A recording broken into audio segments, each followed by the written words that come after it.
When I was just 15 years old, my dad walked out on me and my siblings, leaving us to fend for ourselves. But to be honest, even when he was around, it wasn't like he was much of a father. He was never the kind of dad who cared for us, supported us, or even tried to be present in our lives. Instead, he spent most of his time drinking, wasting away at bars until he was too drunk to stand. And when he wasn't drinking, he was gambling, racking up debts that he could never pay back. His bad habits drained our family, not just emotionally, but financially too. It was my mom who kept us afloat. She was the only one who worked and brought home any money. She had dreams once, dreams of going to college and building a better future for herself, but life had other plans. She had to drop out and take whatever job she could find, which ended up being a small diner. It wasn't a glamorous job and it definitely didn't pay much, but it was enough to keep food on the table. She worked long, exhausting hours, often taking extra shifts just to make sure we had something to eat. While other kids had dads who took them to school or played catch with them in the yard, our dad was nowhere to be found. And even when he was around, it was like he wasn't really there. Just a man who stumbled through the door late at night, reeking of alcohol with nothing to offer us but more disappointment. Growing up was anything but easy for me and my younger twin brothers. Our home was not a place filled with warmth or security. It was a place of struggle, stress, and responsibility that weighed on me more than any teenager should have to bear. Since both of my parents were either absent or too busy, I was the one who stepped in to raise my brothers. It wasn't just an occasional responsibility, it was my entire life. Every morning, I was the one who woke them up, made sure they got dressed, and cooked them breakfast. I walked them to school, making sure they had everything they needed for the day. After school, while other kids were hanging out with friends, playing sports, or just relaxing, I had to rush home. My time was never my own because my mother expected me to be the one taking care of my brothers. I helped them with their homework, made them dinner, and tucked them into bed at night. I didn't get to experience the things most kids my age did. I couldn't go out after school and couldn't go to birthday parties, couldn't even just sit around and talk with friends for too long. My mother never really asked me if I wanted to take on this role. She simply expected it from me. While she was out working long hours, I was at home stepping into a role that wasn't meant for me. I wasn't just a big sister. I was their caretaker, their second parent, and in many ways I had to grow up far too fast. Because of everything that happened, I carry a lot of resentment towards my parents, but the way I feel about each of them is very different. I don't hate my mom the way I hate my dad. As much as I struggled under the weight of responsibilities she placed on me, I know she was doing the best she could. She was stuck in a terrible situation, trying to keep us fed, clothed, and safe while working herself to the bone. My dad, on the other hand, didn't even try. He wasn't just absent, he was destructive. He and my mom fought all the time, and it was never just yelling. It got physical more often than I can count. I have so many memories of her crying, of him hitting her, of the fear that would settle deep in my stomach whenever I heard his voice slurring with alcohol. He wasn't just abusive towards her. He made our lives hell too. As kids, my brother and I lived in constant fear of what kind of mood he would be in when he stumbled through the door. Since I was the oldest, I felt like it was my responsibility to protect my brothers. I would stand between them and him, trying to shield them from his rage, but sometimes that meant I became his target. When he was especially drunk, he wouldn't hesitate to raise his hands against me too. There were nights when I had to hide under the bed, holding my breath and praying that he would just pass out so I wouldn't have to feel his fists or hear his threats. It was terrifying.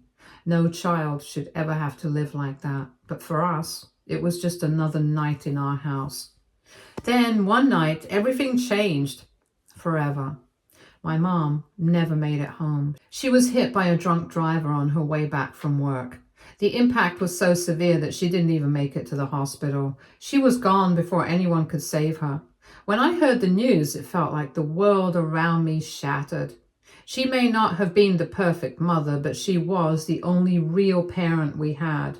She was the one who kept us together, who worked endlessly to make sure we had food and a roof over our heads. And just like that, she was gone. After the funeral, things only got worse. My dad, already a miserable excuse for a father, became completely unbearable. He was angry all the time, lashing out at us over the smallest things. It was like he blamed us for everything, and we were the ones who had to suffer for his frustration. He would throw things around the house, break whatever was in his reach, and take his rage out on me and my brothers. The little money my mom had left behind should have gone towards taking care of us, but instead, he wasted it all on himself, on drinking, gambling, and chasing after whatever new woman he had found that week. He barely even stayed home. Some nights he wouldn't come back at all. Other times he'd disappear for days, leaving us completely on our own with no food and no money. There were times when we went for days without a proper meal. The only thing we had to eat was cereal, and even that wasn't always enough. Things got so bad that I had to start skipping meals just so my brothers could have something in their stomachs. I would tell them I wasn't hungry even when I was starving. I had no choice. I had to be strong for them. There was no one else left to take care of us. Then, just 6 months after my mom died, my dad abandoned us completely. I woke up one morning and immediately felt that something was off. The house was too quiet. There was no sound of my dad stomping around, no clinking of bottles, no yelling. At first, I thought maybe he had just gone out early. But when I walked past his room, I noticed something strange. His closet was empty. His shoes were gone. Everything that belonged to him, his clothes, his bag, even his toothbrush, had vanished. Panic set in, and I grabbed my phone to call him. It rang and rang, but he never picked up. I tried again, but nothing. That's when I saw it. A folded piece of paper left on the kitchen table with my name on it. My hands were shaking as I opened it. In the note, he wrote that he was leaving to go on a trip to finally meet the so-called love of his life, some woman he had met online. He didn't say where he was going, just that he had no idea when he'd be back. And then came the part that made my stomach drop. He wrote that he would only return after he found another mother for us. That was it. No apology, no concern for how we would survive, just a pathetic excuse for why he was leaving his own kids behind. At that moment, I realized that our father was never coming back. We were all on our own. I stared at the note for what felt like forever, reading the words over and over again, hoping that maybe I was misunderstanding something. Maybe this was just another one of his drunken mistakes. Maybe he would come back. But deep down, I knew the truth. He had abandoned us. How could he do this? How could a father just leave his own kids without a second thought? He didn't even have the decency to talk to us first. No warning, no plan, nothing. Just a cold, selfish decision to disappear and leave us to figure everything out on our own. And the worst part was that he hadn't left a single cent behind. No money for food, no money for rent, nothing. He had completely stranded us. My brothers were still asleep in the next room, unaware that their world had just crumbled. For the first time in my life, I was scared, not just for myself, but for my brothers. We had no one now, no parents, no money, no idea what to do next. And for the first time, I didn't have any answers. For the first week after he left, I did everything I could to take care of my brothers. I scrambled to find ways to keep us fed, borrowing money from the few kind friends I had. I told them it was just for a little while and that things would get better soon. Deep down, I was still clinging to the hope that my dad would come back, that maybe he had just made a rash decision and would realize his mistake. But as the days passed, that hope started to fade. By the second week, his phone was completely switched off. No matter how many times I tried calling, it always went straight to an automated message. He was nowhere to be found. The reality of our situation started sinking in, and it was terrifying. We ran out of food and the electricity bill hadn't been paid, so soon the lights went out. I had no idea what to do. We had no immediate family to turn to, and both sets of grandparents had passed away years ago, but I didn't know of any relatives who would be willing to help us. Even if there were any, I doubted they would want to take in 3 abandoned kids. It felt like we were completely alone in the world. At that point, I knew I had no other option. I had to call CPS. It was the hardest call I had ever made, but I couldn't let my brothers starve. When CPS got involved, they tried to track down my dad, hoping to make him take responsibility, but it was like he had completely vanished. The moment he found out that Child Services was looking for him, he went completely off the map. His phone number went out of service and no one, not a single person, had any way to reach him. I won't go into every little detail, but after that, my brothers and I were placed in foster care, and to be honest, it was horrible.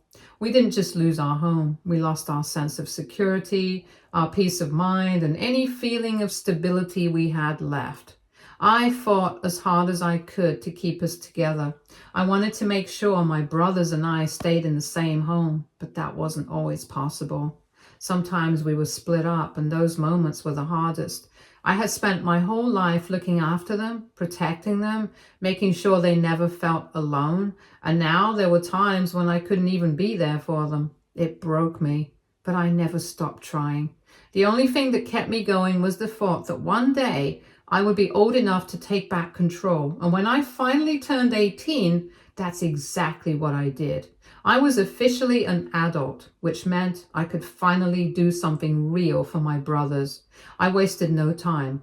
I rushed to find a job, any job that would help me support them. And as soon as I had some stability, I started the legal process to adopt them as their guardian. It wasn't easy. The process was long, frustrating, and full of obstacles. There were so many legal hoops to jump through, so many interviews, so much paperwork. But I didn't care. I had spent my entire life fighting for my brothers. I wasn't about to give up now.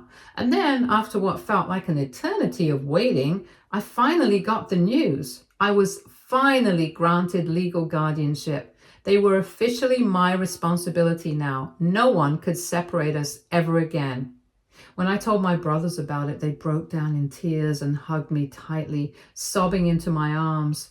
It was the first time in a long time that we had cried, not out of sadness, but out of relief, out of love, out of the knowledge that no matter what, we were a family and we always would be. Ever since then, I have worked every single day of my life to make sure my brothers and I never had to experience poverty again. I didn't want us to just survive. I wanted us to build real, stable lives, the kind we never had growing up. So I did everything I could to support my brothers through college, and even after that, it wasn't easy. And I couldn't always give them everything, but I helped as much as I possibly could. Whether it was covering part of their tuition, helping with rent, or just being there for them emotionally, I made sure they never felt alone in their struggles. I wanted them to have opportunities that I never did. I wanted them to build careers, to chase their dreams, to live without the constant weight of survival dragging them down. And now, all those years of struggle have finally paid off. Both my brothers have excellent jobs, and they've built lives they can be proud of. The 3 of us still live in the same city, staying as close as ever. One of my brothers is in a loving relationship with his partner, while the other one lives in an apartment on his own. No matter how much our lives have changed, we always make time for each other. We go out together, we check in on each other, and we never forget what we've been through. My brothers always tell me that they owe me everything, that they wouldn't be where they are without me. But the truth is, I never saw it as a sacrifice. I just did what any older sibling should do. I love them, and I refused to let them suffer alone. We grew up in the worst circumstances, but we made it through, and now we get to live the lives we always deserved. It's been 15 years since our dad abandoned us, and in that time, we have come such a long way. Despite everything, we still hold on to the memories of our mother. We talk about her often, sharing stories about the little moments we remember, her laugh, the way she worked so hard for us, the sacrifices she made. Keeping her memory alive is important to us because no matter what, she tried. She loved us. Our father, on the other hand, is a different story. We hate him. It's as simple as that. We don't talk about him unless we have to. None of us have ever even considered trying to reach out to him. As far as we're concerned, he had erased himself from our lives, and we were happy to keep it that way. Recently, I was completely caught off guard when I received a message on Facebook from an unknown account. The message was short, simple. "I've missed you. How are you? And your brother's doing?" At first, I was confused. I typed back a quick response asking, "Who is this?" A few moments later, I got a reply, "It's your dad." At first, I thought it was a joke, maybe some cruel prank by someone who knew about my past. The account had no profile picture, no posts, nothing that could prove it was really him. Besides, I had no idea he even had a Facebook account. I was just about to block the account when another message popped up, and this time it wasn't just words, it was a photo. The moment I saw it, my breath caught in my throat. It was an old family picture. One of the very few that existed of all of us together. It was me, my brothers, my mom, and him. I hadn't seen that picture in years, and I knew without a doubt that no one else could have it, except for him. That's when it hit me. It really was him. He kept trying, sending more messages. He told me that he still thinks of us every day, that he misses us, that he regrets everything. Then he dropped a big bombshell. He wanted to meet up and get to know more about us. I felt a wave of anger so strong it made my hands shake. Now he wanted to know us after 15 years of silence, after making us suffer, starve, and struggle just to survive. He had the audacity to show up out of nowhere and act like he cared, as if he had any right to ask that.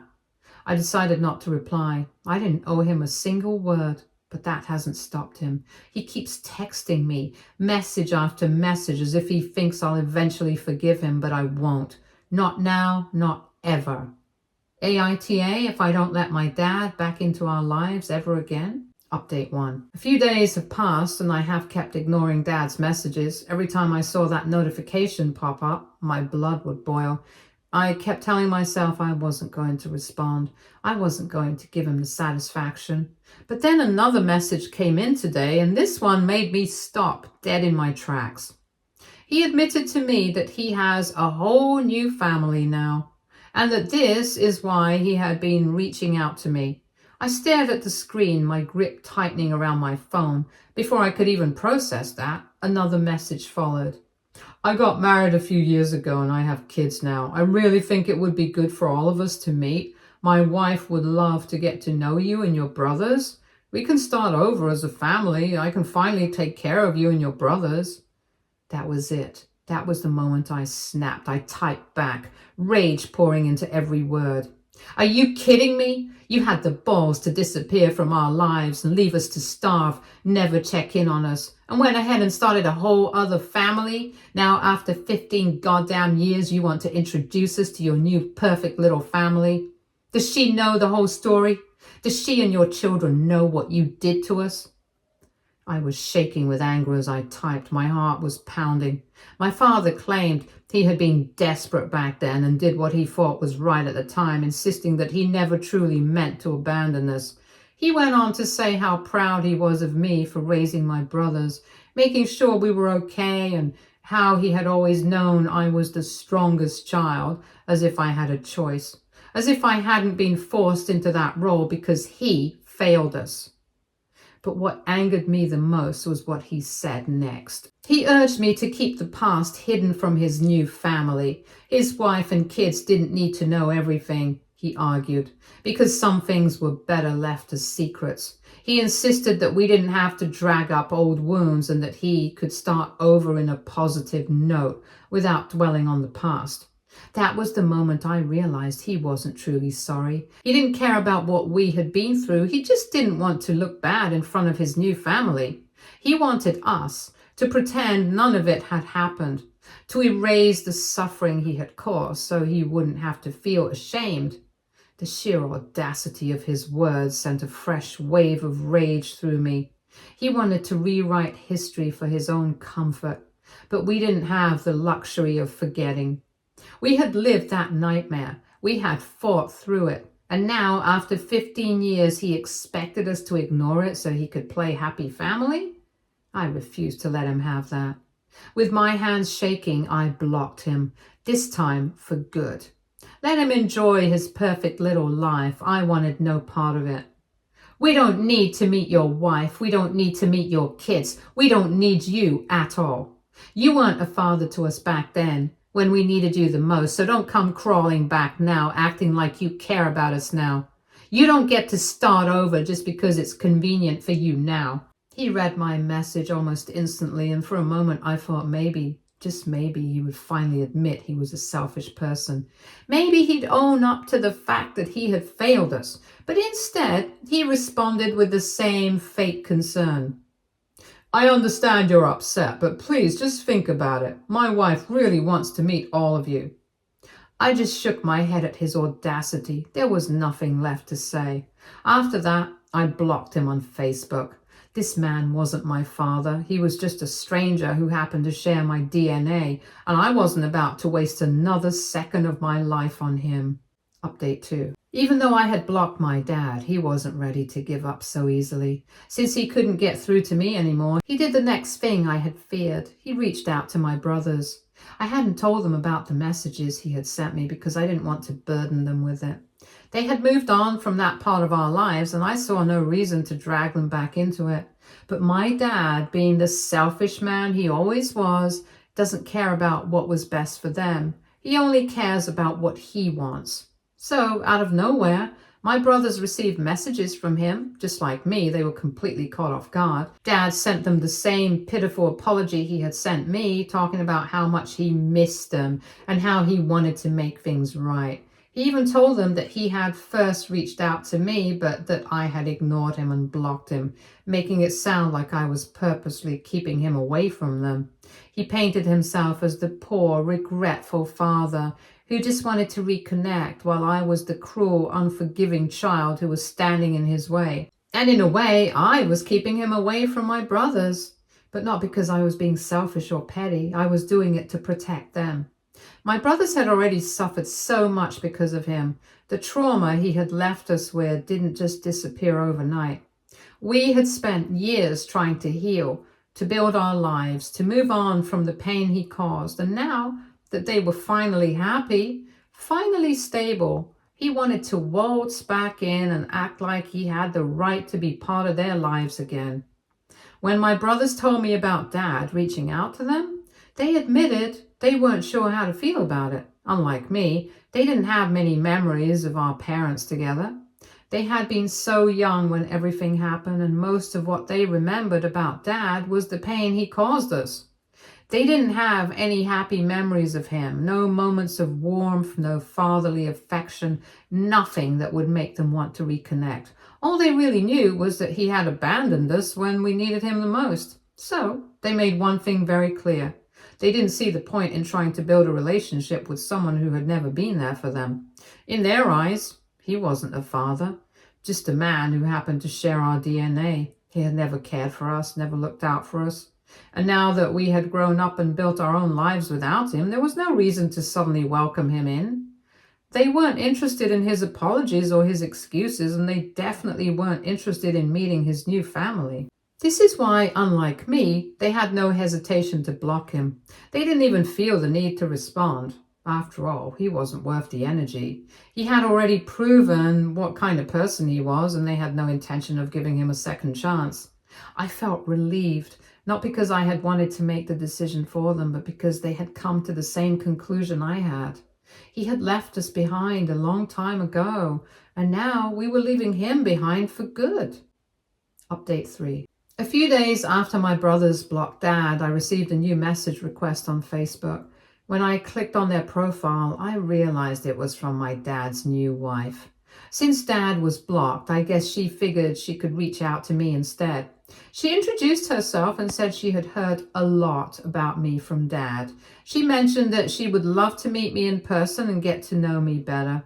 Immediately, I felt uneasy. Something about this felt off. Why were Dad and his wife suddenly so desperate to meet me and my brothers? What was the real reason behind all of this?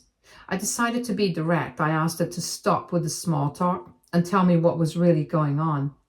At first, she hesitated, dodging the question with vague responses, but after a little coaxing, she finally admitted the truth.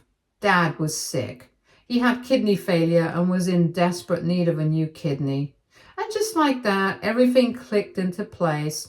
This was why he had been reaching out to us after all these years. It had nothing to do with guilt, regret, or wanting to make amends. He didn't care about reconnecting with us. He just needed something from us, something that could save his life.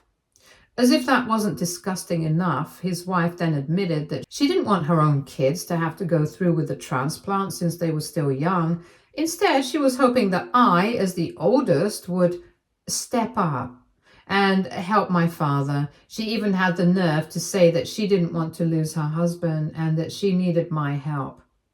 I was stunned by the sheer audacity of it. This woman, who I had never met in my life, was asking me to risk my health for the same man who had abandoned me and my brothers, the same man who had left us to starve, who had beaten us, who had treated us like we were nothing, and now, because he was facing the consequences of his own actions, I was suddenly supposed to step up to save his life when he never once cared about ours. After everything he had done, after all the suffering he had caused, was this the only reason he wanted back in our lives? Not to apologize, not to make amends, just to use us one last time. I told her that if she was so desperate to save him, she should do it herself because we weren't going to lift a single finger to help him. Then I warned her, if she or my father ever dared to contact me or my brothers again, I would take legal action against them. I didn't care what it took. Restraining orders, harassment charges, whatever was necessary. We had spent too long rebuilding our lives for them to come back and drag us into their mess. This was the last time they would ever bother us. Without waiting for a response, I blocked her, just like I had blocked my father. Stay tuned for more stories from our girl relationships.